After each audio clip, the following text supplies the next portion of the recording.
சமீபத்தில் ஒரு சிறைச்சாலைக்கு போயிருந்தேன். அந்த சிறைச்சாலையில் மனித உயிர்களை தவிர்த்து மற்ற பலவிதமான உயிர்களை அடைச்சி வச்சுருந்தாங்க. அங்கே இருக்கிற உயிர்கள் எதுவுமே இயல்பாக இல்லை, ஒரு இயற்கையான வாழ்க்கை முறையே வாழலை. அந்த உயிர்களை பார்க்கும்போதே தெரியுது அவைகளுக்கு சந்தோஷமான வாழ்க்கை இல்லைன்றது. ஆனால் இந்த உயிர்கள் இப்படி வாழறதுக்கான காரணம் மனிதர்கள் தான். ஏன்னா நாம் இந்த எல்லா உயிரினத்தையும் ஒரே இடத்துல பார்க்கணுன்றதுக்காக பல இடங்களில் பல அரசாங்கங்கள் பல்லாயிரக்கணக்கான கோடிகளை செலவு பண்ணி இந்த விலங்குகளை இப்படிப்பட்ட சிறைச்சாலைகளில் அடைச்சி வச்சுருக்காங்க. ஆனால் இது சிறைச்சாலைன்னு சொல்லாமல் எல்லோரும் ஜூன்னு சொல்லுவோம்.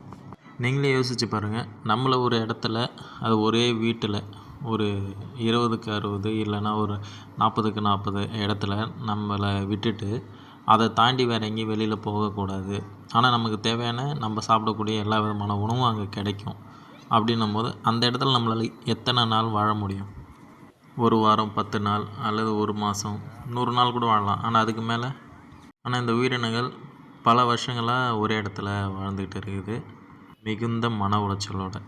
ஏன்னா அந்த மன உளைச்சல் அந்த உயிரினங்களை பார்க்கும்போதே தெரியுது. வானம் ஃபுல்லாக பறந்து திரிய வேண்டிய பறவைகள் ஒரு கூண்டுக்குள்ளே அடைபட்டு கிடக்குது.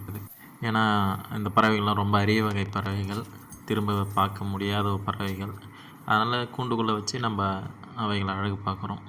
இந்த சிறைச்சாலைக்கு போகக்கூடிய மக்கள் எத்தனை பேர் இதை யோசிப்பாங்கன்னு தெரியல. ஆனால் எல்லாருக்கும் புதிய விலங்குகளை பார்க்குறோம், புதிய உயிரினங்களை பார்க்குறோம். உலகத்தில் பல மூலைகளில் போய் பார்க்க வேண்டிய உயிரினங்களை ஒரே இடத்துல நம்ம பார்க்குறோன்ற அந்த மகிழ்ச்சி அவங்களுக்கு கிடைக்கிது. ஆனால் அந்த எல்லா விதமான உயிரினங்களும் அவங்களுடைய சொந்த இடத்த விட்டுட்டு, சொந்த வாழ்க்கையை விட்டுட்டு ஒரு இடத்துல சிறைப்பட்டு கடந்து தினம் புரியாத சத்தங்களும் புரியாத உயிரினங்களும் அவங்கள பார்த்துட்டு அவங்கள கட்டுப்படுத்தி வைக்கிறத அந்த விலங்குகள் எப்படி ஏற்றுக்கணும்னு நம்ப முடியும் சொல்லுங்கள்? பல சதுர கிலோமீட்டர் இடம் வாழ தேவையான ஒரு உயிரினத்துக்கு ஒரு 500 மீட்டர் கூட முழுமையாக இல்லாத ஒரு இடத்துக்குள்ளே தான் வாழ வச்சுக்கிட்டு இருக்காங்க. ஆனால் எல்லா விதத்துலேயும் அந்த விலங்குகள் சந்தோஷமாகவும் ஆரோக்கியமாகவும் வாழறத நம்ம நினச்சிக்கிறோம். அவைகளுடைய வேட்டையாடுற தன்மை, அவைகளுடைய விளையாட்டு, அவைகளுடைய குடும்பம், அவைகள் இயற்கையாக வாழ வேண்டிய வாழ்க்கை, இது எல்லாத்தையும் இழந்துட்டு நம்ம சொல்லுவோம்ல, வாழ்க்கையில் எல்லாத்தையும் இழந்துட்டோம், வெறும் நடைபெணமாக இருக்கிறோன்ட்டு. அதுபோல் தான் இந்த விலங்குகளும் இருக்குது. இந்த சிறைச்சாலைக்குள்ளே நான் போகிறதுக்கான காரணம் இங்கே என்னென்ன இருக்குதுன்னு பார்க்குறதுக்காக மட்டும் இல்லை, அந்த விலங்குகள் எப்படி இருக்குதுன்றது பார்க்குறதுக்காக தான் போனேன். ஆனால் நான் நினச்சதை விட ரொம்பவுமே பரிதாபமாக தான் இருக்குது அந்த விலங்குகள். அதுலேயும் இந்த கொரில்லா குரங்குகள் ரொம்ப இயல்பாக வெளிப்படுத்தினாங்க. இந்த உலகம் நமக்கானதுன்னு மட்டும் மனிதர்கள் நம்ம நினச்சிக்கிட்டு வாழ்ந்துக்கிட்டு இருக்கோம். மற்ற உயிர்களுக்கோ மரங்களுக்கோ மற்ற எந்த விதமான உயிர் ஜீவராசிகளுக்கும் நம்ம மதிப்போ அதுக்கான இடங்களோ முழுமையாக கொடுக்கறதில்லன்றதை ஏற்றுக்கிட்டு தான் ஆகணும். ஏன்னா எல்லா இடங்களையும் நம்மளுடைய பணத்தை கொடுத்து வாங்கிக்கிறோம். அப்போ அது நமக்கு மட்டுமே சொந்தமானதாக மாறிடுது. அப்போ அந்த இடத்துல நம்ம எது வேணாலும் பண்ணலான்ற ஒரு அதிகாரமும் நமக்கு கிடச்சிடுது. ஆனால் உண்மை அது இல்லை. இங்கே நாமளும் கொஞ்ச நாள் வாழ வந்தவங்க தான். இந்த வாழ்க்கையில் ஒரு உயிரினம் மட்டும் மற்ற எல்லா விதமான உயிரினங்களையும் அடிமைப்படுத்தும் போது உண்மையாகவே அதுதான் மிருகத்தனமாக இருக்குது. நம்ம உணவுக்காக ஒரு உயிரை கொன்று அதை உணவாக எடுத்துக்கிறோம். அது இயற்கையோட ஒரு பகுதியாக கூட நம்ம எடுத்துக்கலாம். ஆனால் ஒரு உயிரை அடைச்சி வச்சு அவைகளுடைய சுதந்திரத்தை பறிக்கிறதுன்றது எந்த விதத்தில் நியாயமாக இருக்குன்னு எனக்கு புரியலை. இது இந்த சிறைச்சாலைகளுக்கான எதிரான ஒரு கருத்தோ இல்லை வெறுப்போ மட்டும் இல்லை, இது ஒட்டுமொத்த மனிதர்களும் புரிஞ்சிக்க வேண்டிய ஒரு விஷயம். நாமளும் இவங்க கூட தான் வாழ்ந்துக்கிட்டு இருக்கோம். ஒரு காலத்தில் மனிதர்களை இது போல் அடைச்சி வச்சு விதவிதமான மனிதர்கள் உலகத்தில் இருக்காங்கன்னு காட்சிப்படுத்திகிட்டு இருந்தாங்க.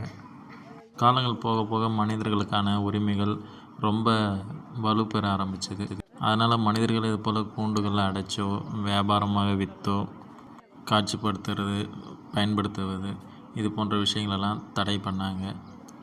மனிதர்களுக்கான சட்டங்களை மனிதர்களே உருவாக்கிக்கிட்டோம். அது மட்டும் இல்லாமல் உலகத்தில் இருக்கிற எல்லா உயிர்களுக்குமான சட்டங்களையும் மனிதர்களே உருவாக்கிக்கிட்டோம். இந்த சட்டத்து மூலயமா மனிதர்களுக்கான உரிமைகள், மனிதர்களுக்கான சுதந்திரம், இது எல்லாத்தையும் நமக்கு நாமே வாங்கிக்கிட்டோம்.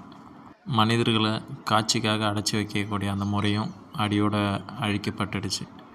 ஆனால் இந்த விலங்குகளுக்கான சட்டமோ விலங்குகளுக்கான சுதந்திரமோ எங்கேயும் முழுமையாக கிடைக்கல. அவர்களுடைய உணர்வுகளை நம்ம பார்க்குறதில்ல, வெறும் விலங்குகளாக மட்டும்தான் நம்ம பார்க்குறோம் அவங்கள. மற்ற உயிரினங்களுக்கும் உணர்வு இருக்குது, உயிர் இருக்குது, அவைகளுக்கும் குடும்பம் இருக்குது, வாழ்க்கை இருக்குன்ற விஷயங்களை நம்ம என்றைக்கு புரிஞ்சுக்கிறோமோ அன்னைக்கு எல்லா உயிர்களும் ஒத்துமையாக ஒன்றா வாழ முடியுன்ற விஷயத்த எல்லாராலையும் ஏற்றுக்க முடியும். ஒரு உயிரினத்தை நீங்கள் பார்க்கும்போது அதை வெறும் ஒரு விலங்காவோ பறவையாவோ பார்க்காம அவைகள் என்ன செய்யுது, அவைகளுடைய உள்ளுணர்வு என்ன சொல்லுதுன்ற விஷயங்களை நீங்கள் உணர ஆரம்பித்தாலே போதும், இல்லை அதுக்கான முயற்சி எடுத்தாலே போதும், விலங்குகளை பற்றி ரொம்ப தெளிவாக நம்ம புரிஞ்சுக்கலாம்.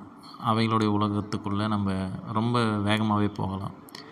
அப்படி போகும்போது இந்த இயற்கையோடு நம்ம ரொம்ப நெருக்கமாக இணைஞ்சி வாழ முடியும்.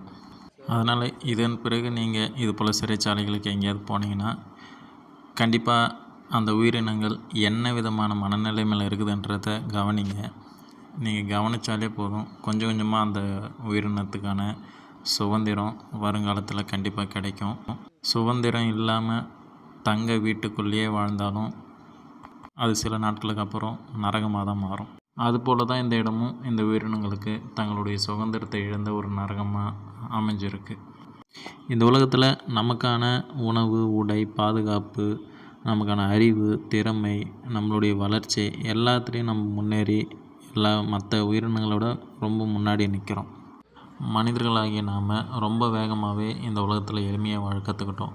நமக்கான உணவில் இருந்து பாதுகாப்பான இருப்பிடம் வரைக்கும் இப்படி எல்லா விதத்துலையும் நம்ம தண்ணீர் அடைஞ்சிருக்கும் போது இந்த உலகத்தில் இருக்கக்கூடிய மற்ற உயிர்கள் இயற்கையாக சுதந்திரமாக வாழறதுக்கு நம்ம அனுமதிக்கிறதுல எந்த விதமான தப்பும் இல்லைன்னு தோணுச்சு. அதுக்காக தான் இந்த பதிவு. நன்றி.